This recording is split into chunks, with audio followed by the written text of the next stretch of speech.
Hello, my friend, and welcome to the study. It's good to be back with you today on this beautiful, cool, quiet summer evening. We're just coming to the end of June, and it's time to let the peace flow. I've been off the air for a little bit and I've missed you. I hope your June has been a good one. I'm very glad to see you in the study, where tonight we'll be reading a little bit from Leendertz's 2024 Almanac to welcome the summer in as the summer solstice passes us and we look towards the month of July. As some of you know, I've had a lot going on in my life around the study, so it's really nice to be very relaxed and have some relaxing time with some maybe relaxing hand movements. Of course, we're all about books in the study, a little bit of reading, and because I've had so many requests, I am bringing back my vintage leather gloves.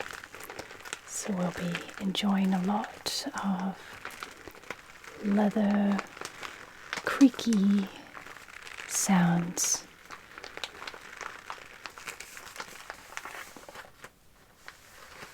To send us off into the evening. And we will also be thanking our June patrons from Patron. So sit back, get comfortable, and let's enjoy some time together. Some little bit of chatting, a little bit of reading. We start out with the June months. These almanacs are really something special. I always put my own little notes and things in them. Whenever the solstice comes, between the 21st or 24th of June, depending on the calendar, mind you, that's Gregorian or Julian. It kind of changed there for a while. Also, the solar solstice usually falls around the 21st. But whenever it comes around, I always think of Daisy's quote in Great Gatsby. Do you ever watch for the longest day of the year and miss it? We should plan something. Well, however your solstice went, I hope it was a good one. And now we're going to ease ourselves into the beauty of the summer. So from the Almanac, we'll be reading June in the garden. The gardener bruises mint between finger and thumb, releasing the scent of cool summer shade. Layers are finally shed, but a straw hat is pulled on against the solstice sun. Shoulders and nose are lightly burnt, freckles are forming, strawberries ripening. Pelargoniums bloom in coral pink and red, ivy-leaved and trailing down walls. A courtyard transposed. Legs brush against Mexican daisies spilling from hot pathway cracks. The garden is new and yet full, and like the sun itself, is at the height of its powers. The roses know that there will never be a better moment, and they are everywhere, up walls, clambering over pergolas, and leaning out from borders, offering their sweet, soft, and cool petals. Cup in your hands and breathe in. They are the queens of June, despite the cacophony of all the other flowers taking their chance too.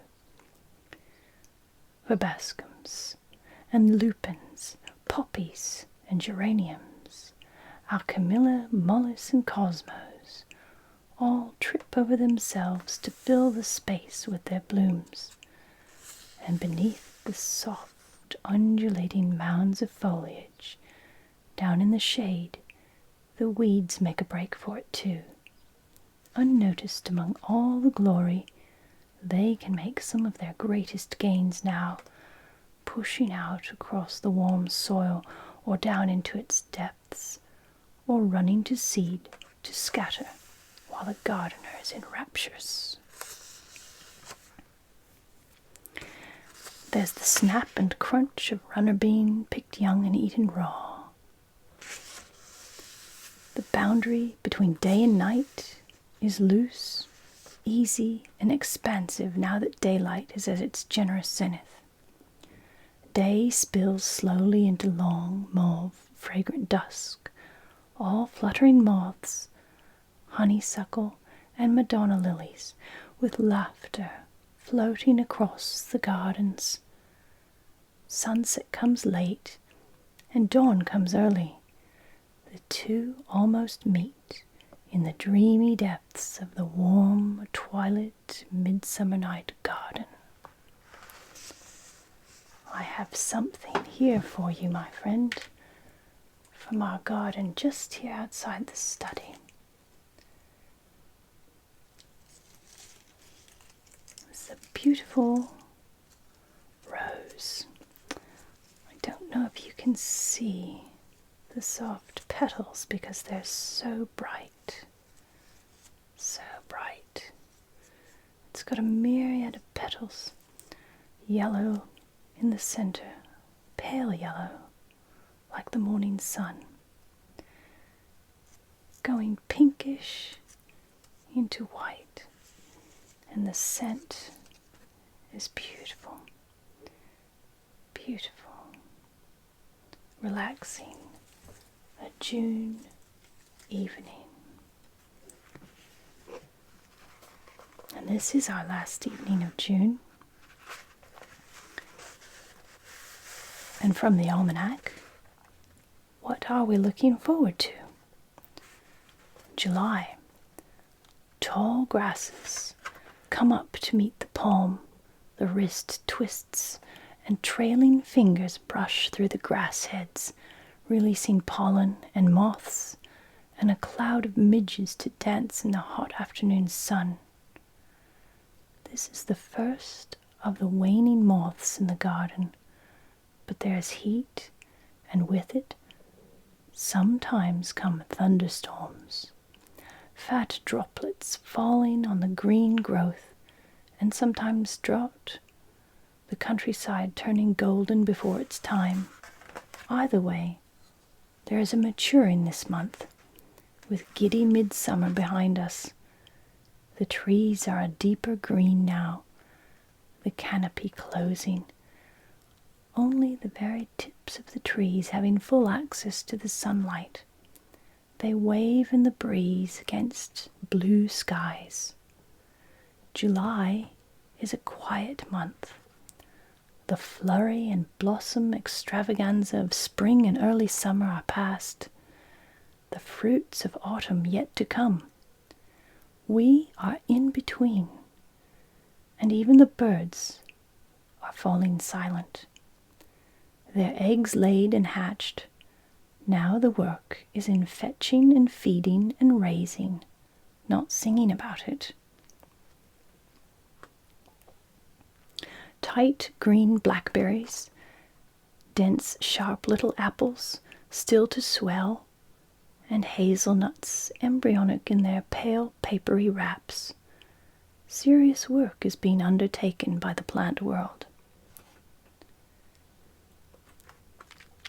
The long hours of sunlight are being utilized in the plant's bids for immortality, the making of potential descendants packaged into seed and fruit.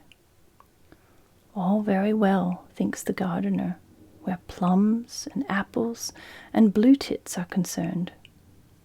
In the flower border, though, gardeners take it on themselves to stall this moment. They move around the garden, snipping off the fading flowers with one hand and holding a soft, crumpled mess of spent flowers, cornflower, marigold, cosmos, rose in the other. The gardener sends a signal down the stem of the plant.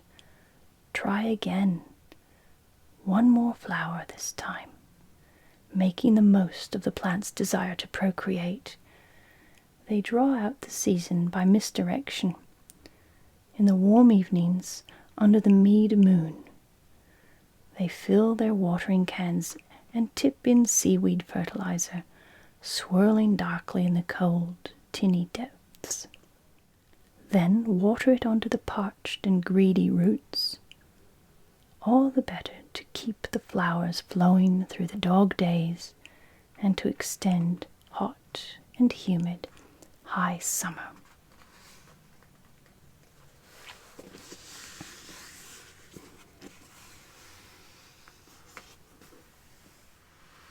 As we relax in our summer laze, I'll start with the 1950s.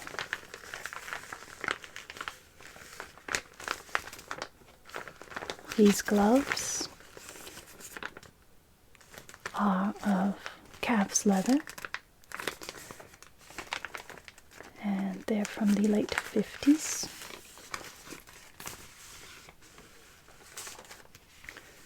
Very smooth, very soft.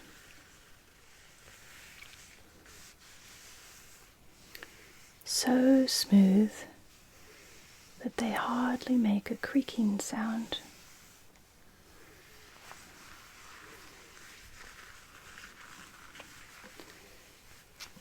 And inside, you can see, if it's not too bright, in the summer sun, this late evening summer sun as it is, it's still very bright.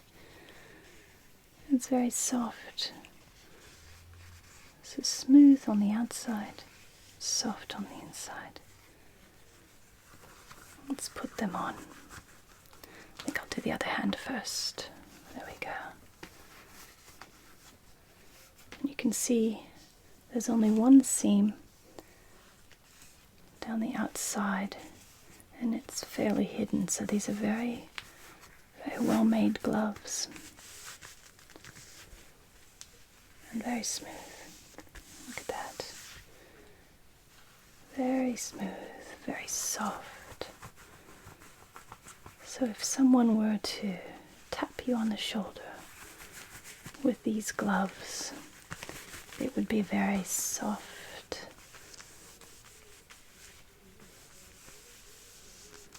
very delicate tap.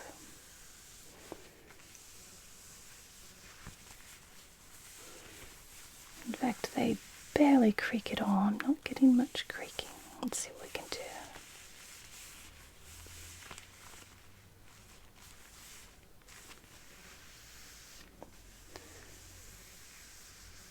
I'll see what I can do about the brightness, because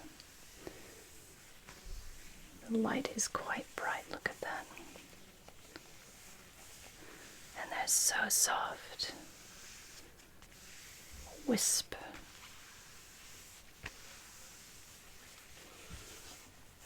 Look at that.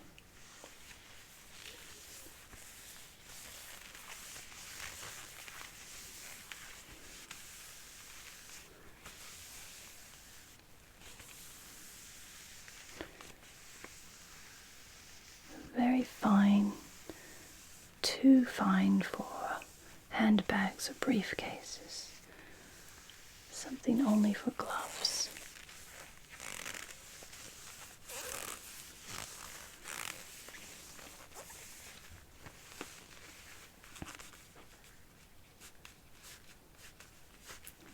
And those are gloves from the 1950s there.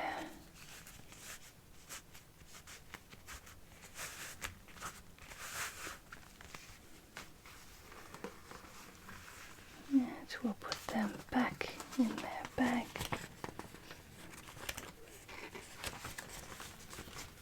There we go. Fingers first.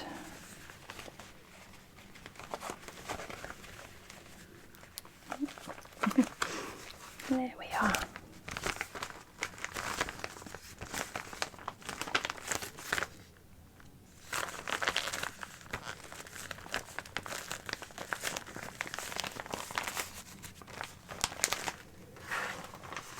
Alright, and next we have some from the 1970s. These are short gloves, also calfskin, very, very soft, and you can see the inside is a nice buckskin sort of thing, suede-y. These are a little bit darker than the other ones. They're creamy. Let's put those on. They only go to the wrist, so best to wear them with a long-sleeved coat. And you can see they have a little opening there as well in case you have sleeves that go all the way to the edge of your wrist. Again, very smooth.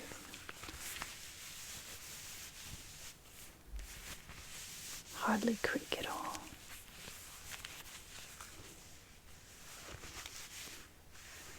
Whisper soft, very fine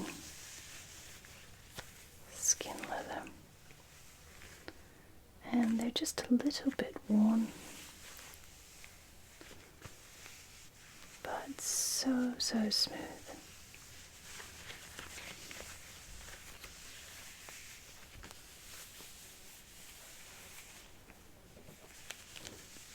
And the calfskin is so flexible and malleable.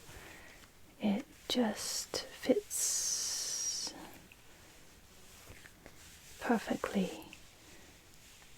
to the bones and muscles in the hand.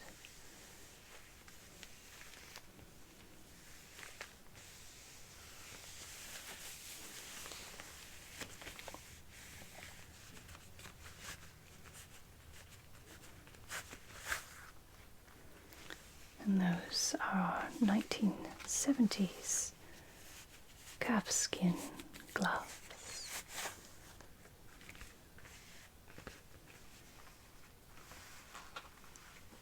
And last but not least, these from the swinging 60s, the creakiest ones of them all. Also some calfskin, a little bit thicker. I don't know if you can see the edge there. It does look very, very thin, but it is yet thicker than the others. And you can see the seam is very fine. Unlike the others, it's got one seam down the outside. And they're very dark brown and extremely creaky. And they go to the forearm. So let's put these on. These are very form-fitted and very fine, so they take a little bit to put on so that we don't stretch them too much. There we go. There's one. Look at that. There's one seam down the middle. And that's to make a nice thin wrist so you have a nice shape of the hand. And these look very nice in the autumn. And would be nice with one of those 1960s coats that the sleeves only go 3/4, the big sleeves that go down to the waist. So there's our other one. These ones remind me a lot of my horse riding days. It's just me and my horse riding quietly in the Davis Mountains. Just the creaking of the saddle, especially after it would rain.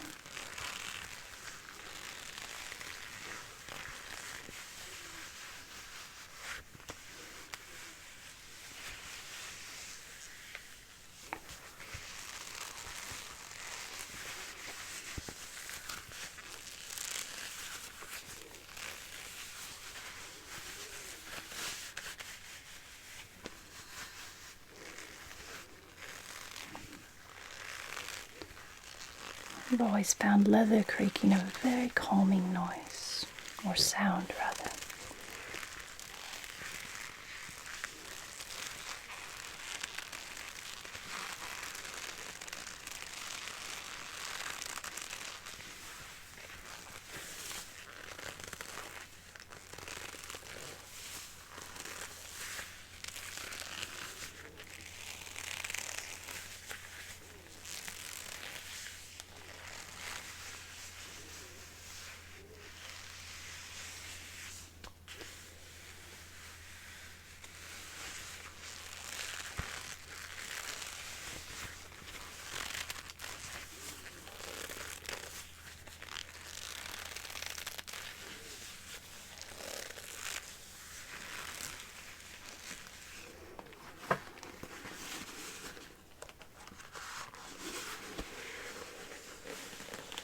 Probably because some of my favorite books are bound in leather. Shall we try these on a leather-bound book? Alright. The study's not short on books. This one I just picked up a very old one because I like the leather on it. If you like leather sounds, you might like the video where I was restoring or maintaining some of the leather on these books. Not a huge restore, just trying to keep them from too much damage, just a little bit of maintenance on the leather. But we have plenty of books in the study. Don't know if you can see that in the bright sunlight.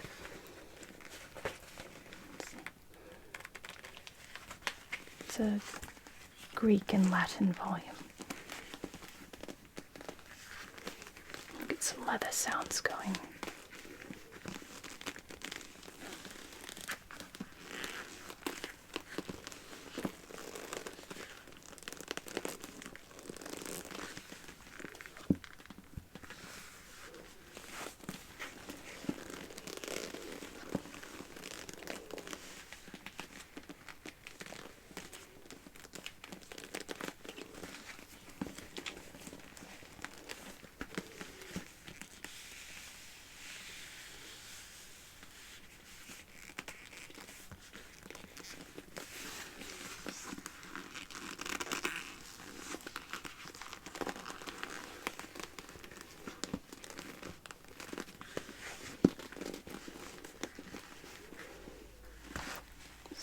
Nice book there. A couple of books.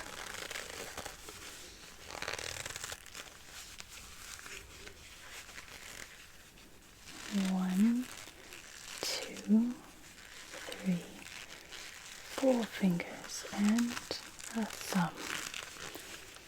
1, 2, 3, 4, and a thumb.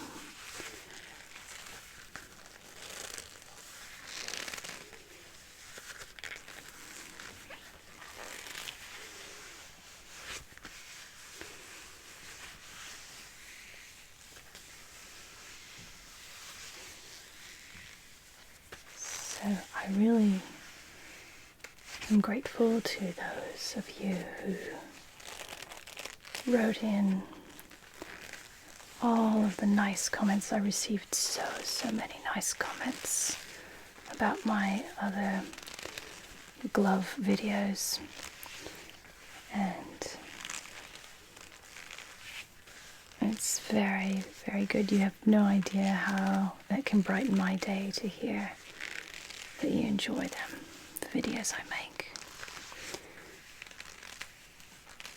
So if you do enjoy them, do let me know, and I'm happy to always do more for you, put out more positive energy in this crazy world, because we all need a little bit of positive energy.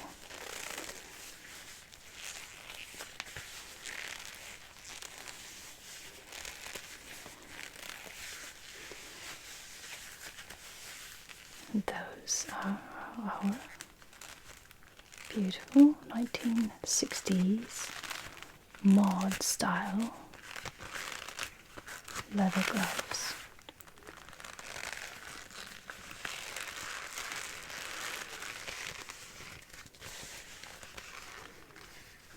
That's one.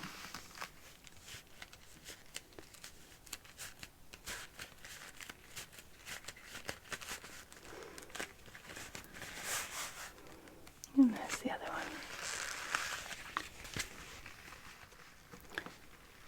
And the grain in these is just a little bit coarser than the others.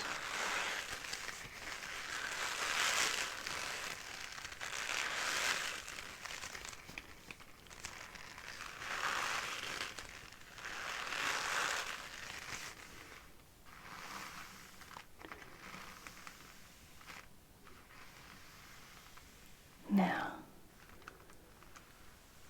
let's thank our June patrons.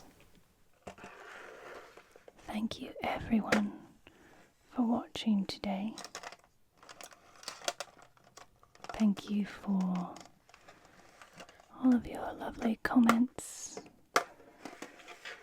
and for liking and subscribing.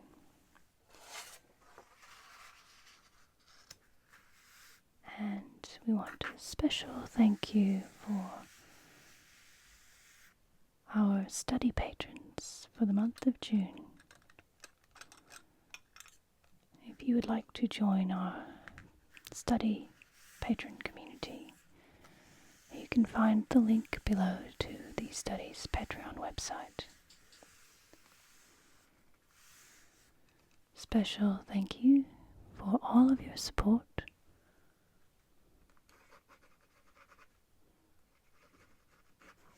Andreas, thank you. Thank you.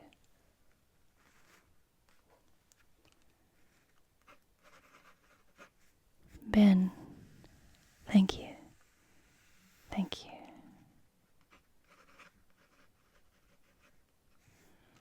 Bernie, thank you. Thank you.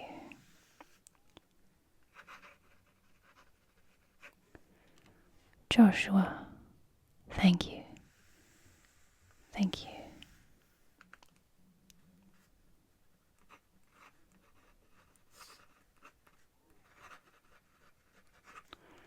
Pirate Gary, thank you. Thank you.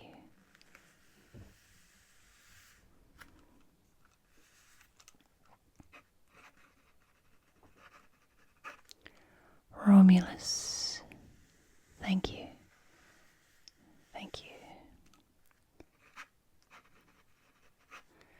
Therum, thank you. Thank you.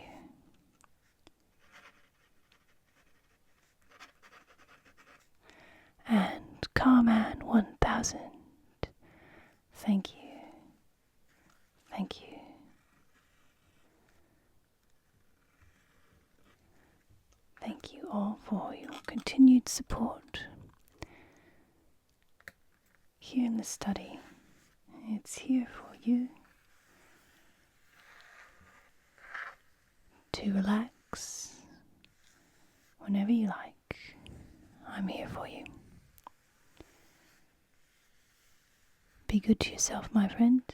Be kind to others. And be extraordinary.